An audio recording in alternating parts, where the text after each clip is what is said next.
എന്നാൽ സഹോദരന്മാരെ, നിങ്ങളോട് എനിക്ക് ആ ആത്മീകന്മാരോട് എന്ന പോലെയല്ല, ആത്മീയന്മാരോട് എന്ന പോലെയല്ല, ജഡീകന്മാരോട് എന്ന പോലെ, ജഡീകന്മാരോട് എന്ന പോലെ, ക്രിസ്തുവിൽ ശിശുക്കളായവരോട് ക്രിസ്തുവിൽ ശിശുക്കളായുള്ളവരെ പോലെ എന്ന പോലെ അത്രേ സംസാരിപ്പാൻ കഴിഞ്ഞുള്ളൂ.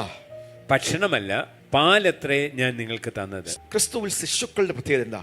അവർക്ക് ദൈവവചനം ഒന്നും തന്നെ ഭക്ഷിക്കാനോ തന്നെ സ്വീകരിക്കാനോ അല്ലെങ്കിൽ അതിനെ കട്ടിയുള്ള മാംസം ഉപദേശങ്ങൾ നമ്മുടെ ജീവിതത്തിൽ ദൈവം ആഗ്രഹിക്കുന്ന ആ ഒരു തികവിലേക്ക്, ആത്മീയ തികവിലേക്ക്, നമ്മുടെ ജീവിതത്തിൻ്റെ കുറവുകൾ, നമ്മുടെ ജീവിതത്തിൻ്റെ ജഡീകമായിട്ടുള്ള കാര്യങ്ങളെ കട്ട് ചെയ്ത് അതിനെ മാറ്റി ദൈവത്തിങ്കിലേക്ക് പോകുന്ന ആ വിശുദ്ധിയിലേക്ക്, ആ ശുദ്ധീകരണത്തിലേക്ക് പോകുന്ന ആ പ്രക്രിയയിൽ കൊടുക്കുവാൻ കഴിയാത്ത ഒരവസ്ഥ. വീണ്ടും ജനിച്ചവരാണ്, പുതിയ സൃഷ്ടികളാണ്.